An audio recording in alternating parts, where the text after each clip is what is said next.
अलियारू प्रस्तुत हेबा शक्ति नगर उन्नयन विभाग ए संपर्क में कार्य करुवा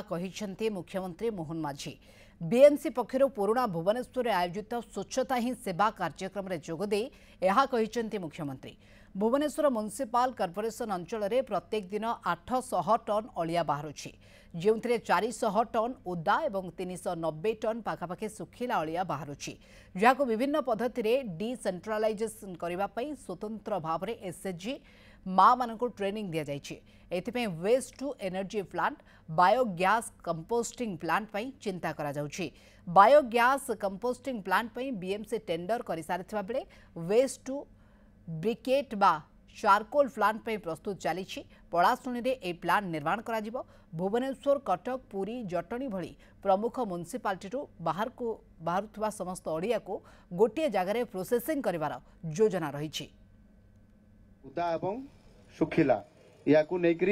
जो प्लांट बसैया आम सरकार चाहते बीएमसी रो ये कार्यक्रम भितर माननीय मंत्री जो सूचना देइछंती वेस्ट टू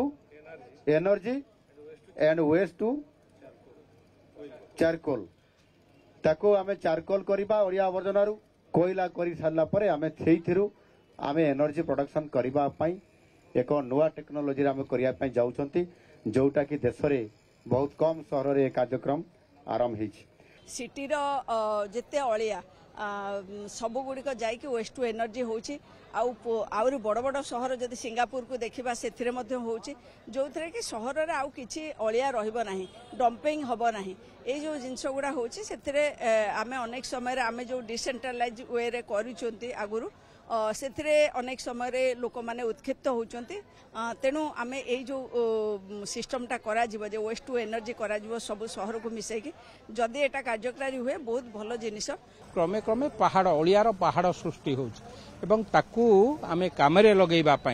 चारकोल बा कोयला तैयारी करने एनर्जी तैयारी करने विद्युत संग्रह करने राज्यर मंत्री ए विभाग मंत्री से दिगरे आउ टिके पाद काढ़ी विभिन्न सहर को जाइए तार आइडिया आनी